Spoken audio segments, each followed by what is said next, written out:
Hello, welcome back to the Fuck It All podcast. My name is Casey Let Gordon. I'm your host. Today, I get to sit down. Oh, problem saving local backup audio. Gotta love that. This is the realities of live recording.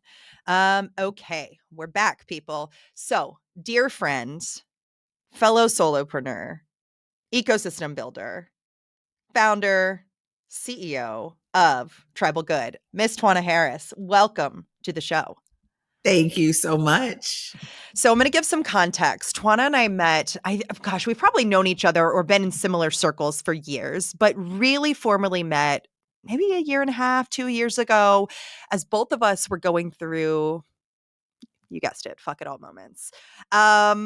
Answering callings that I think both of us have had for a long time, but didn't know what to do with until I think that life said, like, kicked us in our ass and said, no, now's the time. So for everybody listening, Tribal Good and the work that Twanna is doing is to connect corporations and multi-hyphenate creatives to highlight the dopest content, build strong communities, generate buzz that permeates every corner of the world.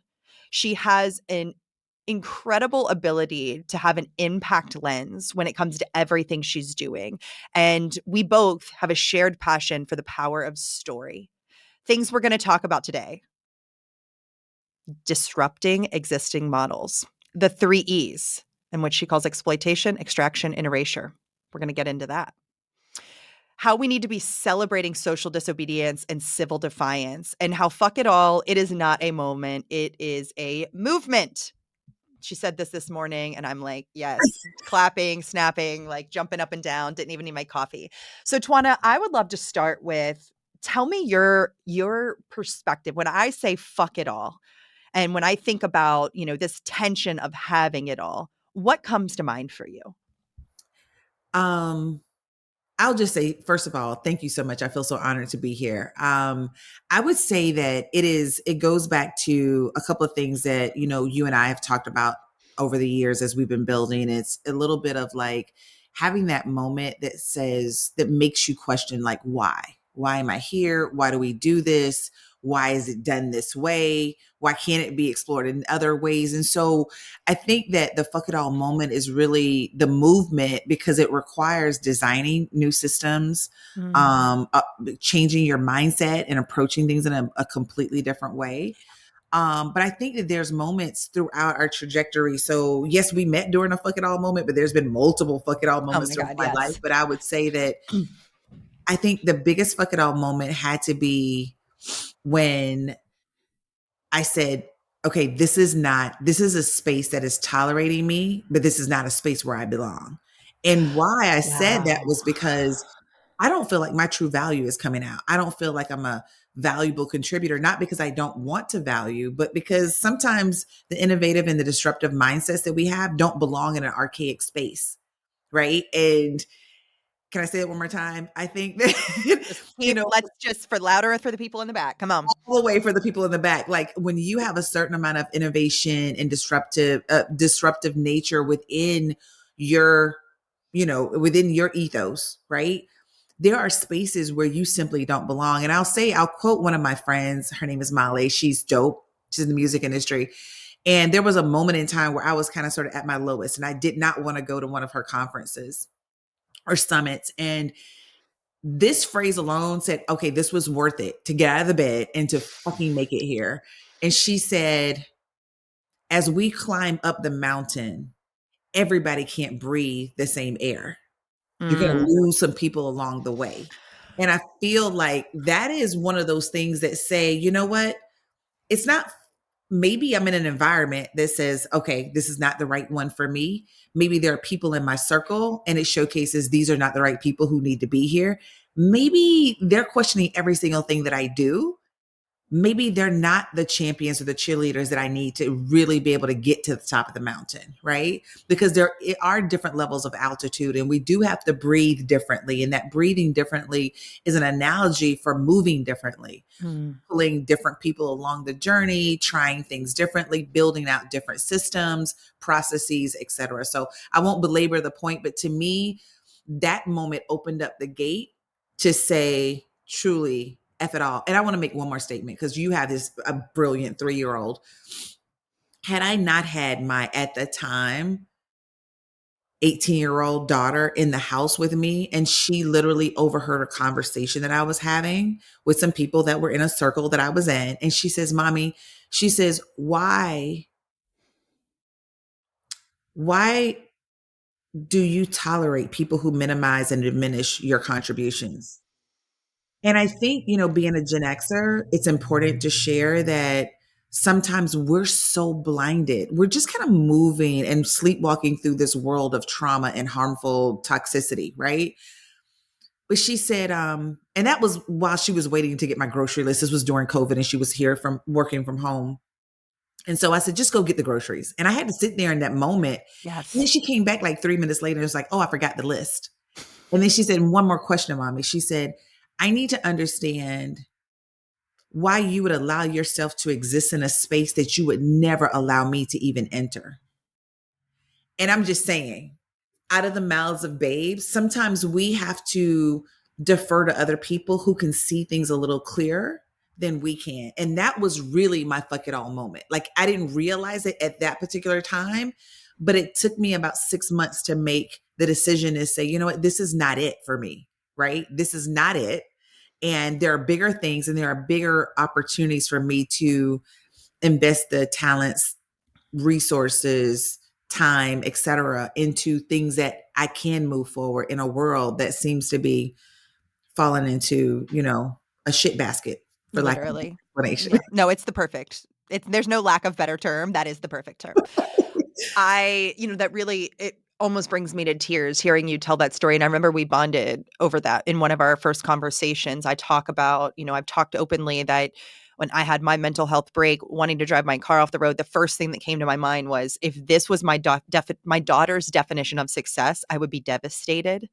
And for you to then have your daughter hold up that mirror and like, yes, out of the mouths of babes, but she's not conditioned to all the shit that the rest of us have been. And so with this fresh perspective, talking about I've decided the title of this episode is called But Why with Twanna Harris. Right.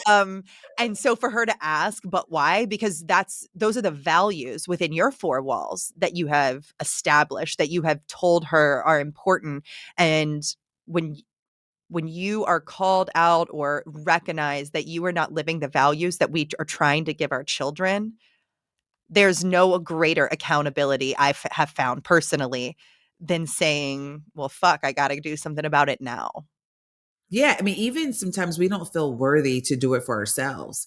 But Totally. she told me at that moment, and this was like that subconscious transfer of information, right? Is you're establishing a model for me in terms of what success looks like, of what, you know, operating within a safe space looks like, within operating in a space of belonging. And I literally did not mimic none of the things that I just mentioned existed in this space that I was moving out of. None of those things, Yeah. right? And so I think it's important that as we, especially as moms, or especially as people who have younger sisters or other young people looking up to us, right? We've got to start establishing more of what does success really look like? Because I think for many of us, if we go back and look at, I'm not going to say like family members or whatever, just women across the board, what we might have assumed was success 20 years ago, it's a very different perspective today. And that's not what I want. Like I tell people all the time, if I get, I don't know, I've spoken with people who have given me advice, and let's just say they've been awarded like $20 million dollars in contracts, but they can't afford to buy a car. That is not my idea of what success looks like. Okay. So let me just be very clear. It is around like managing my cost and ensuring that the profit margins are as high as they can be so that I can do the things that I want to do. So again, it's a constant evolution. It's a constant opportunity, but I also think it leads to a constant mentality of being like, this isn't right. Fuck it. Let's do something different. Right. And so that's why I call it a movement as opposed to a moment. Yes. Completely. I think about so a couple things that I just think are worth calling out or talking about here is that As a woman, you on a professional side, incredibly accomplished. You're marketing executive. You've been here in Atlanta. Your handprints are on some of the biggest accomplishments the city has. I know you have three amazing children, and who are very successful in their own right. Like in a lot of ways, especially as a Black woman occupying executive leadership roles, you have perceived it all, right? Like there's a sense of like, oh my God, I accomplished these things. I'm sitting places where maybe people behind me never would have been able to sit. I have these amazing children who have accomplished so many things. I have an amazing marriage. So there's some definition I found this for myself. Former me was like, oh, damn, well, you did all these amazing things that at some point seemed hard to accomplish. And I should be grateful that I did that. And I used to think when I would observe in these systems, those feelings of like, I don't really feel like I belong here. Or, oh, I constantly, the first question that I asked myself was, what's wrong with me? Yeah. And then for you, like your daughter saying that, there was this light bulb moment for me of like, and it's a practice, and I feel this still all the time, but it's not nothing is wrong with me. I'm in the wrong place. And going back to what you initially said, and I think it's having to say, like, yes, I accomplished this in this evolution of what I'm desiring or my it all. The evolution isn't a mark of failure. It's a mark of that I learned better. And so I'm going to do better, right? Maya Angelou quote. Like, and that I don't know how, like, what your relationship with that is of recognizing that what you formerly had wanted and maybe accomplished. And I don't know if any of that resonates, but I just think it's worth calling out. Oh, it resonates 100%. So after, a couple of failed opportunities in jobs, and when I say failed, I mean, there were places where when I left, people cried, and said, oh my God, what are we going to do without you? We miss you so much. Right. But I had to go back and look at some of those jobs and say, what was my motivator? Right. Some of these jobs, I'm just going to be honest. And this is where we call shit out to the rug. Right. I knew it was the wrong decision to make, but my motivations were, I'm the primary breadwinner in my family. I got to go get this money. Yep. Right. And I think we have to talk about that, Thousand but I percent. had to look back and say, what were the jobs that I enjoyed? Right? Who was there? What was it about it that made me enjoy it? Right? And if I Mm-hmm. could look back, it is, I felt like I belonged. I was constantly motivated. I was inspired. I had an opportunity to learn from people who were smarter than me. I'll just stop the list there. I think that's Yeah. all encompassing. I felt valued and Oh, respected, completely. right? Yes. Of all the jobs that I did not feel that way, when I go back and really look at it, I knew it at the interview. I knew it then. This is not it. But you know what? Let me go on in. I'm just going to do a year here. I ended up doing multiple years at almost all of those locations, but I literally knew it was the wrong thing then. And Mm-hmm. then I had to say, but Twanna, why do you feel this way? And I had to realize that I had been lying to myself, that deep down inside, I have always been an entrepreneur. I've always been an entrepreneur. I've always been around disruption and innovation. And a lot of these corporate and other entities, they say we want to be innovative. They say we want to do things differently. They say they want to change the status quo. The reality is the same way they talk about the systems have been designed intentionally for That certain, mic drop, mic drop. right? So they've been designed and there is no intention to ever change those systems, Mm-hmm. right? And so for me, it goes back to the whole saying around doing the same thing and expecting different results, and that's exactly what I was doing, and I was lying to myself. Mm-hmm. So I think there was an accountability that I had to take on. Is that when will you say, okay, Twanna, you're building this, not, this entrepreneurial vision. Somebody comes and hands you $1 million check, but they want you to do something that's harmful to the community that you're there to protect. Are you going to be willing to turn that dollar down just to stay aligned with your core values? And that was something I had to take myself through and say, are you ready to make this movement? So there have been people that I have had to assess to say, are they more extractive and Mm. exploitive as opposed to supporting? Because everybody says they want to support, ever since the devastating, and I'm not going to even mention his name, but like the devastating murder that we all experienced live, the Yep. live lynching on social media. Um, ever since that moment, everybody says that I want to be more inclusive. I want to have a Mhm. stronger commitment to diversity. We want to do all of these things. Um, but the rubber meets the road when people actually say, we decided to move away from this practice because we realized how harmful it was. We don't hear a lot about that. We hear a lot about, well, we're trying to make things. That's aspirational. Who's actually doing the damn work? And that's the one thing when people say, what is the biggest challenge in the world? I said that what's being said is not being done.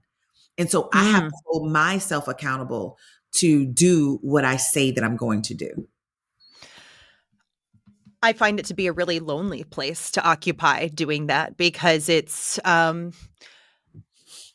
value of mine early days, and I think, I still grapple with it, was to be known. And I had to evolve that to doing work worth being known for. Yeah.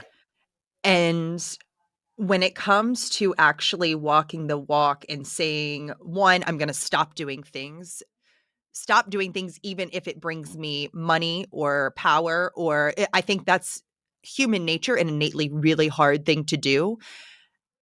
I would love to see not just even companies, but even individuals. I think that, I have said it on the show, and I think you and I both share this sentiment that our time in corporate in America has taught me innovation and diversity are the two most bastardized words out there.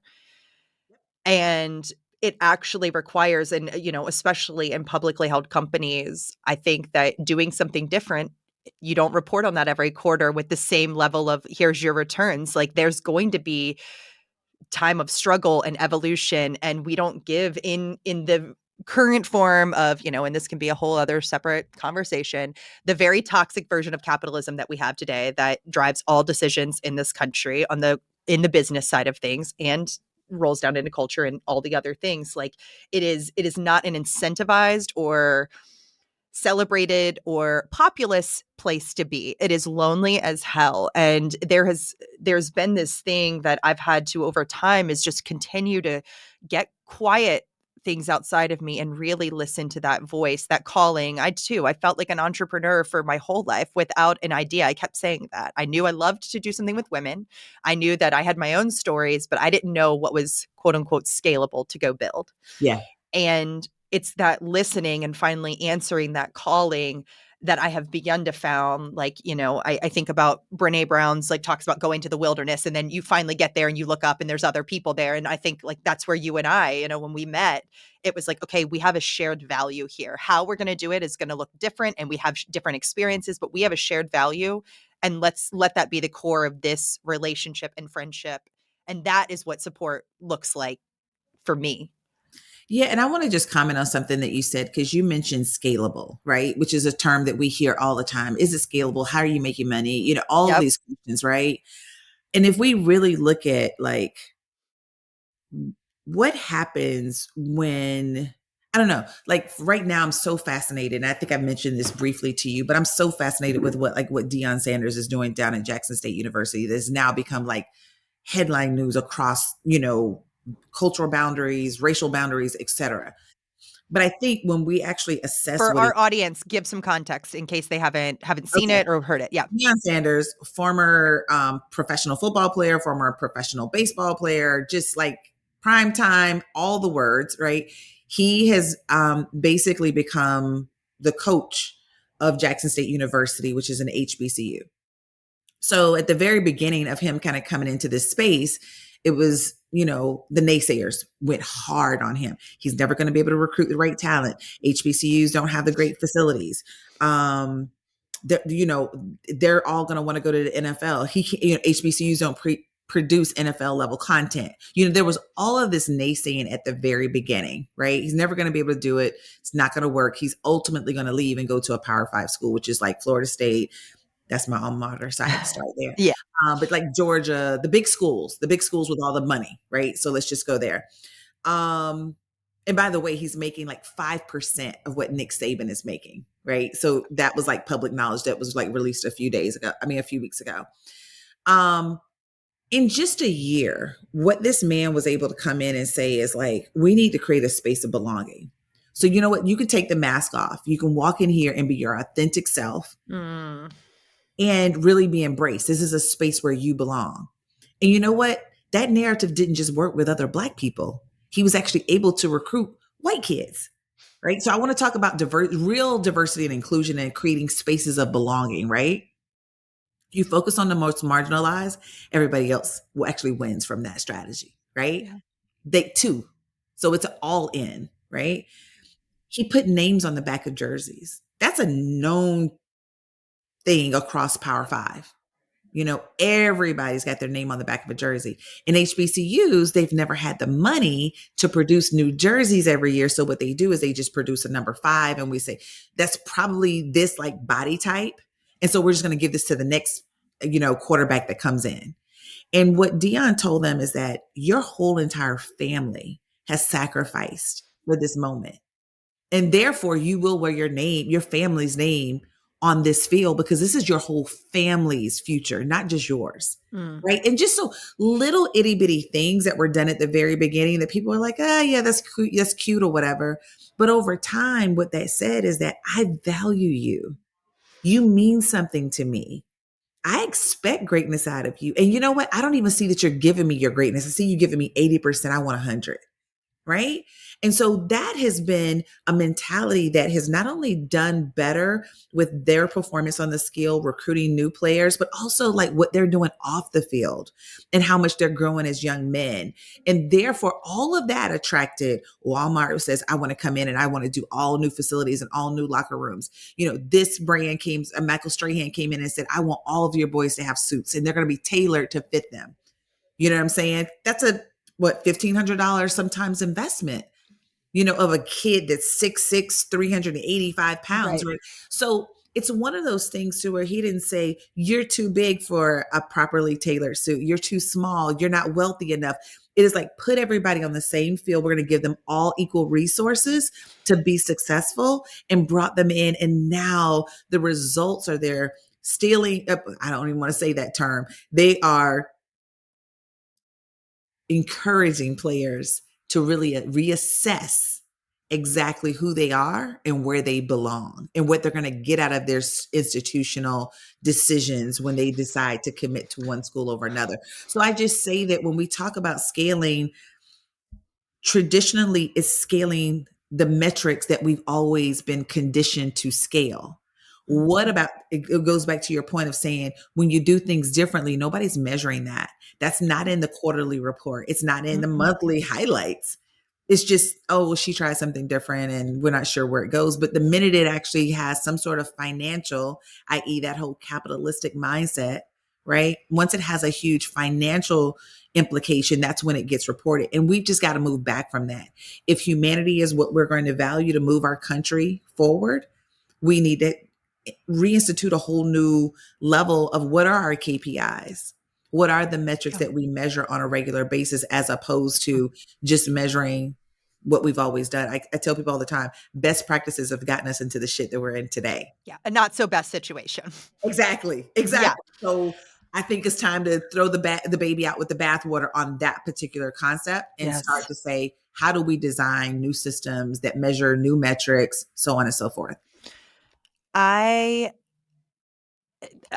the Deion Sanders example you just gave, I am just thinking, one, at a macro narrative, especially for young Black men to say, agnostic of any value you have to give, you have a belonging here. And I know that in the athletic sphere, young Black men, you better deliver on the field in order to earn your place at these traditional large institutions. And for in an HBCU to say, you already have a sense of belonging here, but we are going to create this on the field. Like, I can only imagine the ripple effects that has on someone's character, on someone's development, on someone's soul, on their families, on their communities. Like, that as a foundational lesson from someone that has the power of someone like a Deion Sanders, and you can name, any large, powerful entity there. I just like that feels like a case study. Yes, that's great that Walmart not, but like I want to track these young men over the next 20 years to see the impacts that they have, because that like truly it brings like chills and like well up in my, because I that's just not the narrative that we see specifically around young Black men and young Black athletes. Yeah, and I think just the confidence. Let's just start Yeah. there with somebody saying, "I believe in you." Like I had a boss, my best boss ever. I tell him this every time I see him. Every time I go to New York, we sit down and we talk about life and like where am I at? And he's still like, "What can I help you with? Who can I connect you with? What can I do?" Right? But I was just working. I'd come from one of the more toxic environments, and so I still had that mindset around, you know, thinking of myself as not delivering like the best, right?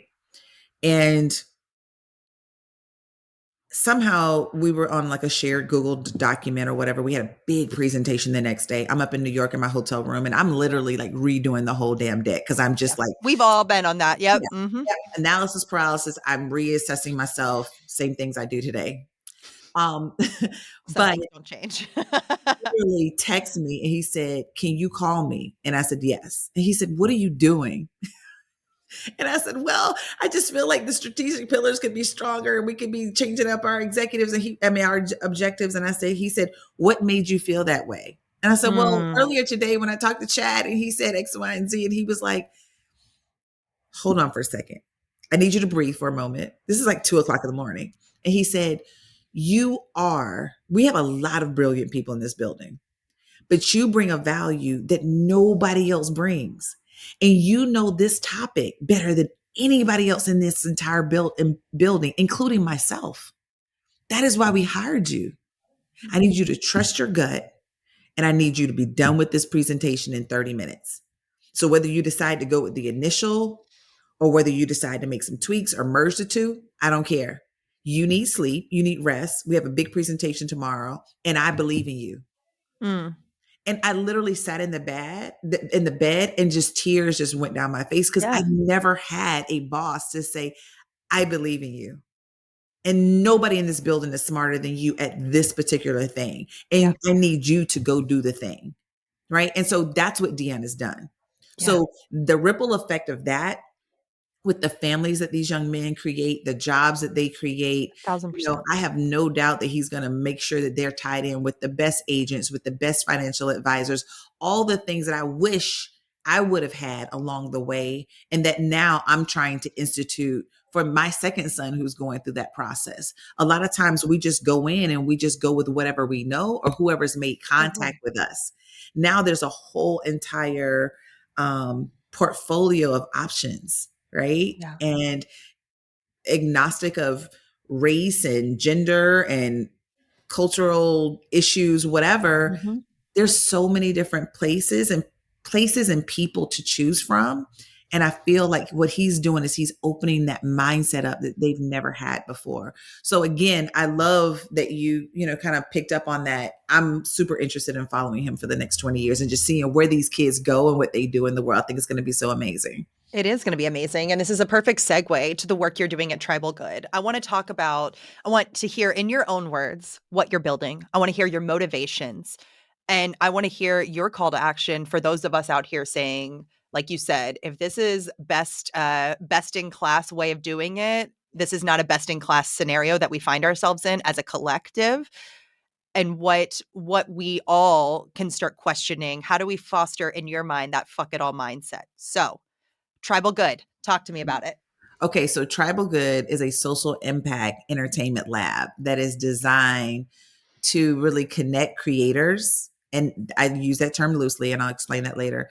But connect those multi hyphenated creatives Yeah. to the brands and entities that they actually need most, right? Mm. And I would say that that is a two-way street. The brands and the philanthropic organizations need them just as much as they need them, right? Yes. And so it's a space to where we're actually bringing brands and creators under the same roof for the first time ever. I don't know that that exists in the world when it comes specifically to the creator economy. Yes. Um, there's houses that have like a Spotify podcasting lounge or something, but there's not the full build out. And so I'm getting a little bit more into the proprietary concept. So I'll kind of back away from that. But it's going to be our first co-creation. Twanna's the master at giving you just enough where we're all like on the edge of our seats, and then she'll be like, "But that's till next time." Yeah. So Next yeah, she episode, just next you just got a episode. Twanna special on that one. I love it. So it's basically what I see it as, and this is my lingo, is it's a co-creation studio to where we're reimagining new outcomes and new approaches to things. Again, we're all saying fuck it all. This shit doesn't work for us. The fact that our intellectual property is being stolen, co-opted, miscredited, all of that. Like we're literally bringing in pro bono attorneys to really be able to like educate them, to help them Yeah. facilitate the getting of trademarks and copyrights. And then also, you mentioned, we've been talking a little bit about athletics. We see that as a new predatory ground around creators and influencers, right?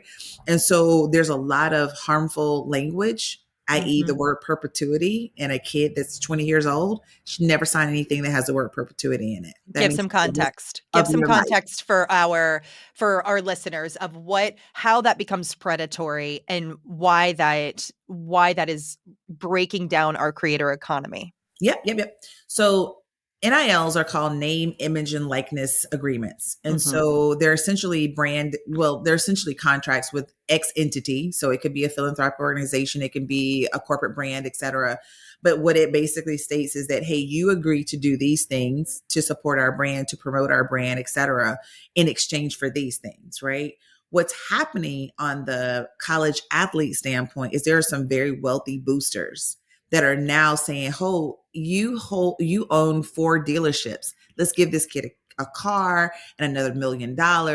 But in that contract, let's make sure that he can't leave Ohio State University. Let's make sure that he agrees to never enter the transfer portal." So I'm not going to get into like a whole segment of making this about sports, but that basically means your ability to leave a school and go to another school when your So coach. optionalities, being able to define what works to you, for you, creating an environment of belonging, making sure your value align.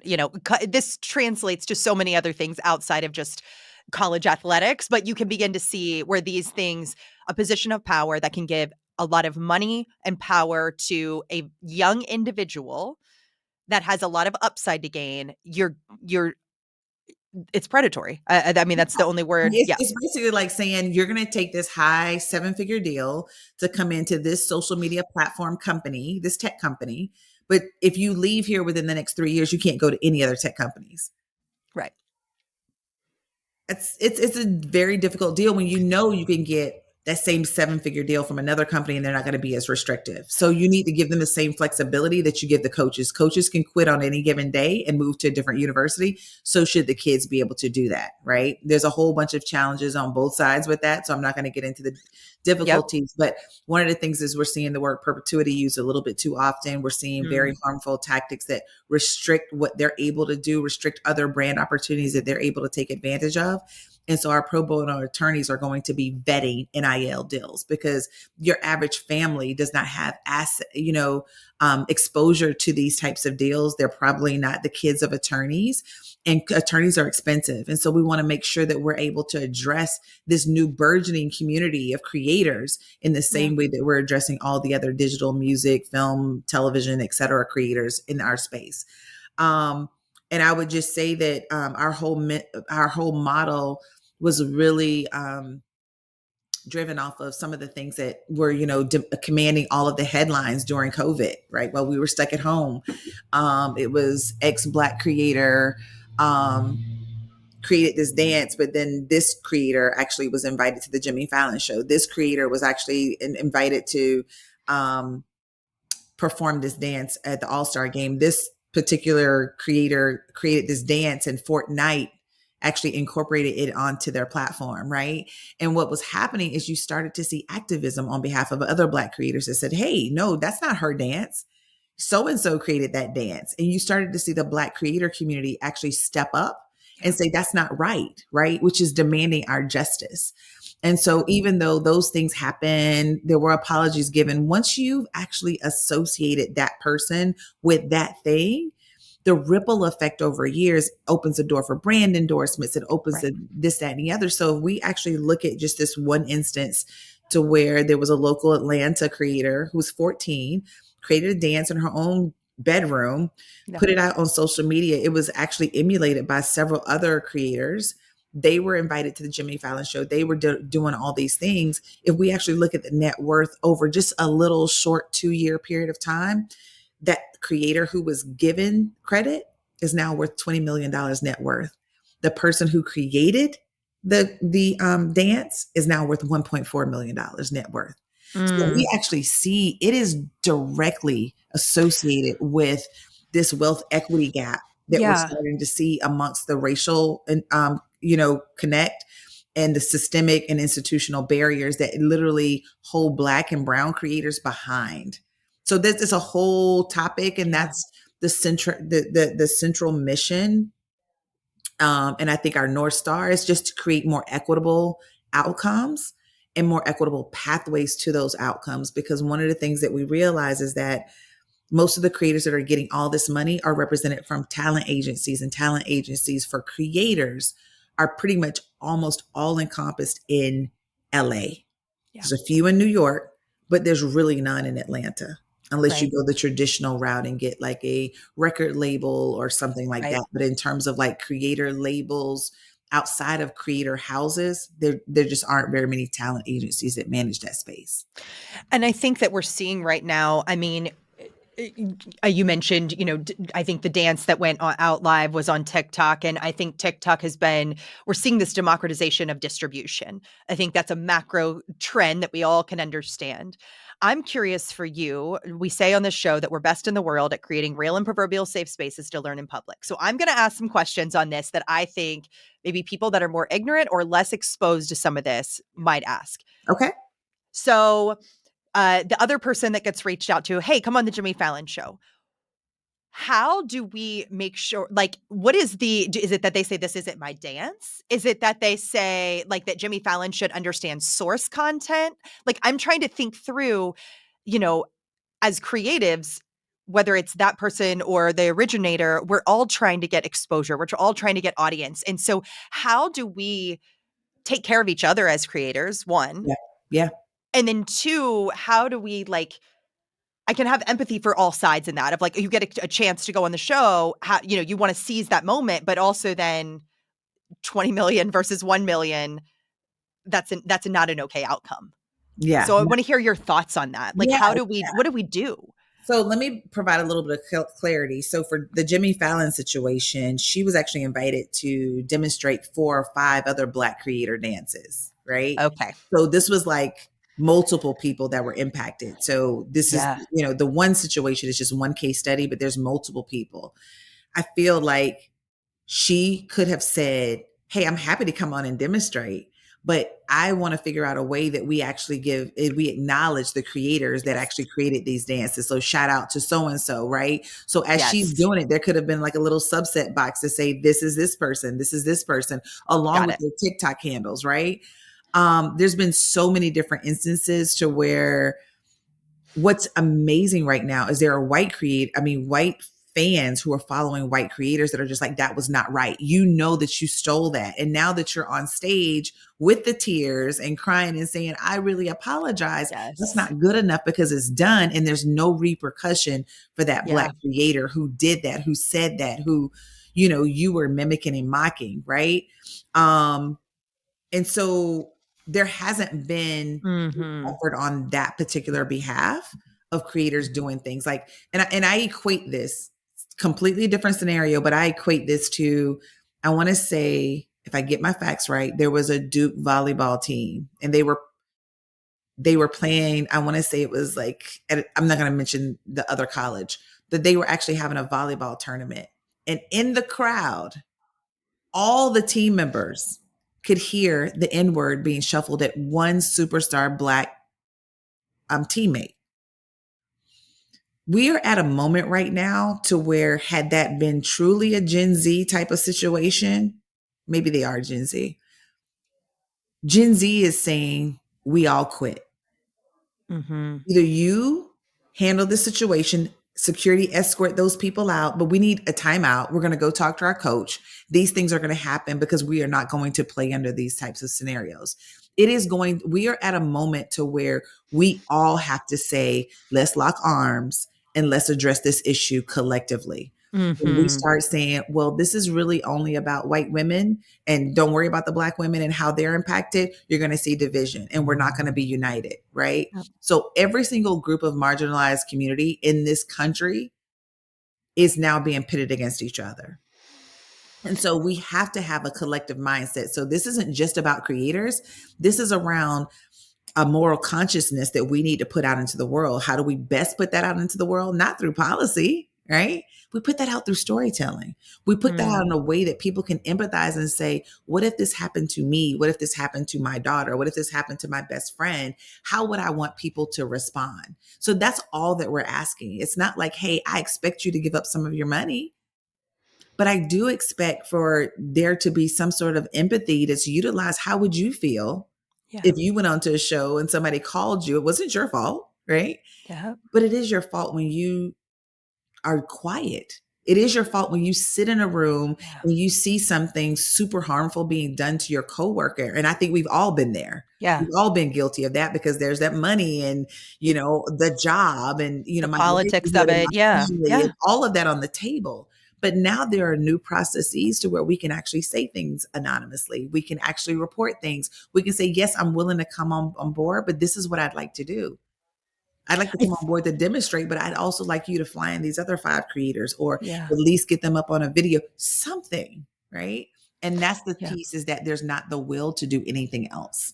I think that, I mean, we have to call this out, right? A system of oppression and maintaining that for any marginalized group is creating divisions amongst subsets. So if you already have a marginalized group and create, like you said, Black women, white women, straight women, queer women, Black versus brown, whatever the divisions are, you are then making your distracting or gaslighting the attention in another place Yep. versus the actual shared problem. This is historically, if you look through systems in society since the beginning of time, like that is a system of oppression within itself. And so I really appreciate just the breaking down of this example here and what we're seeing, in the creator space, but this is going across. I mean, really, it permeates almost every, and that's part of what I know your company says is it permeates every corner of the world, not just the buzz, but also when things go awry. Something I want to talk about because I think you and I both have this in common is storytelling and the power of story, and I think that our what we've talked about here is our model, for lack of better words, is stories inform beliefs, beliefs inform actions, and actions inform systems. So if you're really pissed off at a system, you can probably track it back to somebody's story told somewhere, and vice versa. If you are upset about a story, you can track it right back up to a system that exists. For you, the how do we create shared meaning around the word story in itself? I think that so many of these terms around social impact and the rewriting of these narratives, there's a lot of conversation, but I still find that there's nuanced definition. Yeah. I think we have to start having more conversations. We have to Mm. be sharing more stories and then talk about the importance of storytelling, right? So it's almost like it's a experiential learning experience, right? So we Yes. already know that some people learn audio, some people are more contextual to like audio learning versus Yep. visual learning, so on and so forth. I think we have to talk about experiential learning, whereas you are able to hear and see and touch and feel every moment, right? There are stories, there are Mhm. places that we can go to. There's technology that allows you to do it. If you go to the Center of Civil and Human Rights here in Atlanta, you sit at the lunch counter, you can see, you can feel Mhm. physically, emotionally what it felt like to sit at a lunch counter in the mid 1900s, right? And how Mhm. devastating that was, right? And how brave you had to be to sit Mhm. at a lunch counter. So there are moments and times to where some of these stories actually give you chills, bring tears to your eyes. There are some amazing social content, social impact entertainment projects. Like if anybody hasn't seen it, I've seen it on Delta twice on my cross country trips. It's a movie called Blue Bayou, and it's about immigration. And I've literally bawled on both flights, both times. Knew exactly what was going to happen, but the amount of emotion that was invoked I may not, as a US born citizen, I may not fully understand the contextual concept around immigration. I don't have that deeply woven into my family. But that movie was just like, I don't know these people, but my heart breaks. What can I do? Right. And that Mhm. is what we're trying to create is where's the content, where the stories that don't just say, oh, that was great. That was a perspective. But at the very end of it, this is the Congress people that you can contact. This is the advocacy group. If you're concerned about suicide or someone close to you committing suicide, this is a hotline, right? There are opportunities to start connecting resources Mhm. through the stories that we create. And so I think that as I just left LA and I was talking to an individual who's really embracing the whole notion of social impact entertainment. And I said, let's break those terminologies down because that's a little bit too much in Georgia for us to absorb right now. Either you're Right. woven into it and you just get it, right? Or we have to break down what is social impact, and it's more than just climate control, right? And 1,000%. gas emissions, like it's bigger than that, right? And then what's the level of when the social impact meets the entertainment, and i.e., entertainment basically is just their code word for storytelling, Yeah. right? And so I feel like that's a way we can actually showcase different perspectives, create some common ground to say, hey, you were born white and wealthy, I was born black and poor, but we both experienced the same issue. We both had an abortion and it both impacted us the same way. We both got, whatever, and it impacted us the same way. We both lost a parent and it impacted us the exact same way. So I feel like there's an opportunity for us to create more common ground than this divisive mechanism that's at play right now in our country. Hmm. I could talk to you for hours. I just get you relight my fire and like fan that flame every time we talk because it feels like I said at the beginning, doing this work a lot of times feels really lonely. And to know, just like that boss for you, that like believing eyes and validation within somebody that I admire so much. And I see the vision of what you're building, to see that just the way you talk about it. And I don't know, you make me, you relight my passion. So I'm so grateful for this conversation. I've got some rapid fire. Can we do it? We can do it, but let me say one thing. You a couple of times throughout this conversation, you've mentioned things that this journey is lonely, and it is, right? I had a young lady who came and talked to me about a few things, and she says, "I just feel like the darkness overtakes me." Mm, And I said, and it does sometimes, right? That's life, right? That's really when you get to your fuck it all moments. It's just you feel like I'm just in the dark and I can't see yeah. what's left, right. I don't know if it's safe. I don't know who's around me. I don't trust the environment, right? But I told her, I said, but you have a light. And if you keep shining your light, other people that are in the darkness can see you.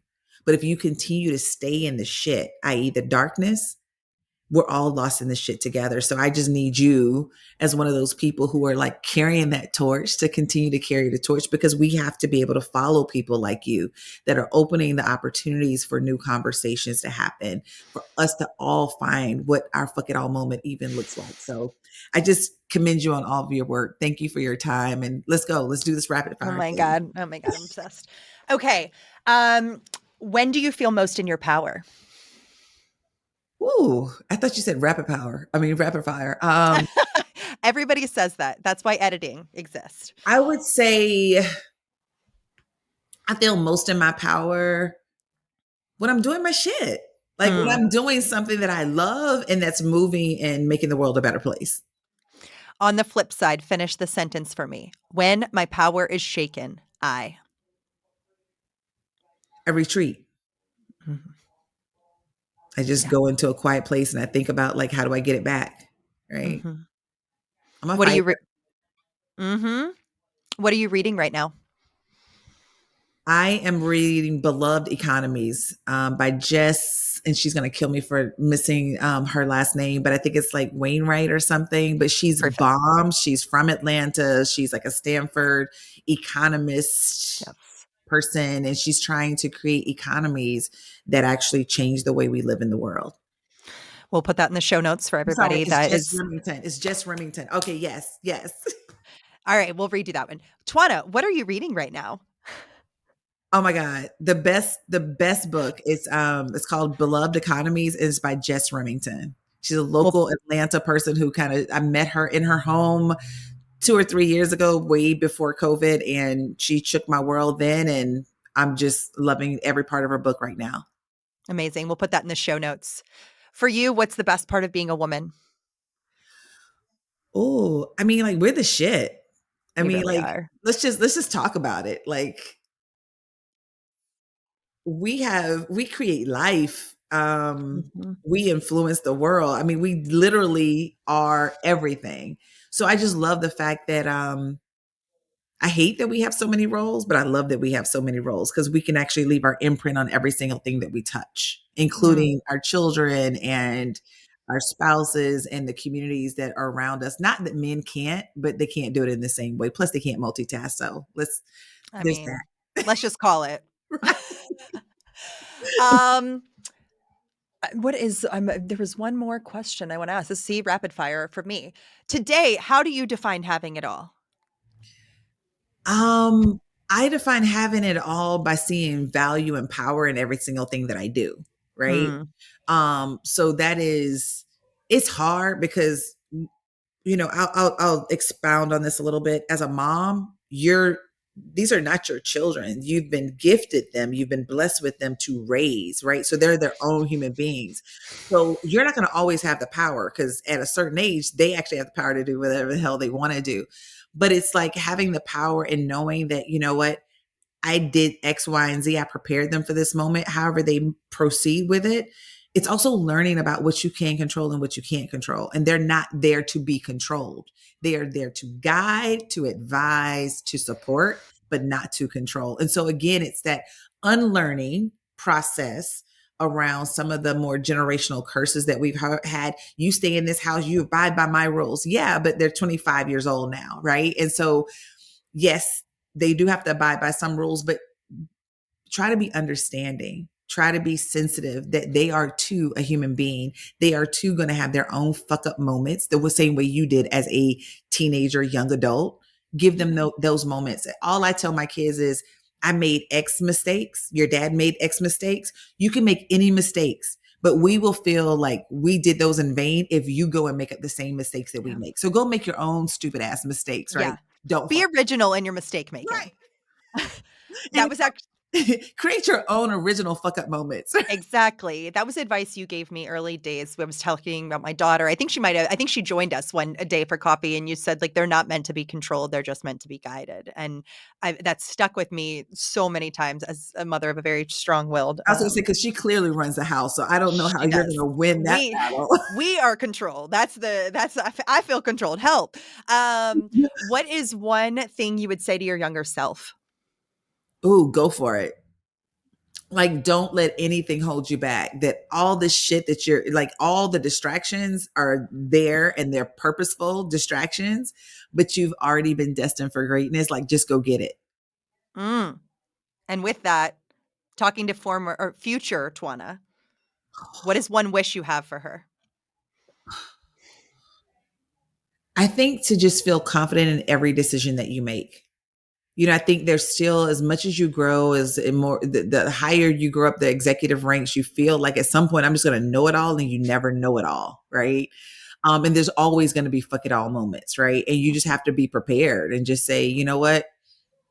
I mean, I think that's why there's organizations that say, where's the fuck up night, right? Like, how did Yep. we fuck up, and how did it actually? What happened after that? By the way, that's a Mhm. whole entire business idea. Yeah, But yeah, love it. Here for it. what's your pivotal moment, and how did it either propel you to the next level or make you completely pivot and change your? Mhm. Obsessed. Such good advice, and I love that your hope for your future self is kind of what you would tell your younger self. So, because it's like, go for it. Like you're gonna fuck it up, but you're destined for greatness. So, mm. This There's is a way to do it. You just got to there's jump in. It's like entrepreneurship. You just got to take the leap, right? You can always go back to corporate. There's always going to be a place. There's always going to be a lack yes, of amazing resources, and you're amazing, right? So you're yeah. always going to have a space waiting for you. So what's the problem? And I had a friend, I'll tell you this, and I don't want to get spiritual on this, but Oh no, go there I had because a we're friend spiritual as who, hell. yeah, I had a friend who said, "How many times have you jumped off the ledge?" right? And that wasn't just about jobs. It was just about you decided to do the marriage, you decided to do the kids, you decided to do all these things, right? And how many times did God leave you hanging? And I was like, you know what? You got it. Yeah. That's all I needed to hear. Like I just needed to be reminded. Sometimes we are caught in the rat race so much that we're literally walking blindly through the wilderness, for lack of a better analogy, right? Yep. So as we continue to walk through the wilderness, we have to have something, some sort of compass that guides us to what we see as the light. And sometimes the trees are too tall and you can't see where the moon is, right? You don't know which direction you're going in. So Yeah. you have to trust something. And I just have to say, I have this gut. And that's the other piece. As I get older, faculties kind of diminish. You don't see as well. Your knees hurt, your hips hurt, like all the things hurt, right? You're really selling this. I know. But what God has given me is a greater sense of discernment, and that's in my Mm. gut. And when I walk into a room, I can start to see like some dark spots. And they don't say, hey, stay away from that person. That person's poisonous, dangerous, toxic, or whatever. It's just a be careful. And Mhm. every single time I've gotten that gut feeling and I've ignored it, I have regretted it. Mhm. So listen to your gut. It has been given to you by your higher power, right? Yeah. And move accordingly because it is there. It is intuition. We've been given it, organically as a part of the human nature. Just embrace it and keep moving. Completely. That is we joke that like my intuition is our third member of our business. I every time I'll be like something's not right. I don't know what is not right, right? I might have to sit with it, I might have to therapy on it, I might have to journal on it, whatever. But to understand that your beacon is going off, like something is not right here. That pra- both of the things to me are a practice. Leaping is a practice. It in the same way that if we were talking about athletics earlier, athletics never gets easier in the sense that your goals are always going to grow. What you're doing is always going to grow. What you used to do, you might learn how to do really well because of your training and your flexibility. And that to me is what leaping is. It's what entrepreneurship is. And then also intuition. It's a muscle to hone, is honor it, give it the space to form, to nurture it. And consistently, so many women on this show have said both of those things. Like in fostering those muscles, the first time is the hardest. After that, it's only going to get easier. So, Twanna, this has been a gift. Thank you so much for being a friend and coming on the Fuck It All podcast, telling your story, and for the work that you're doing on Tribal Good. If anybody wants to learn more, wants to follow along, where can we send them? Yeah. So you can actually go to the website, www.tribalgood.co, CO only, or you can go onto the Tribal Good Instagram handle, and it's just Tribal Good. So Perfect. yeah, Amazing. Thank you for today. This is the Fuck It All podcast. I'm Casey Let Gordon, your host, and we will see you next time. absolutely. Thank you so much.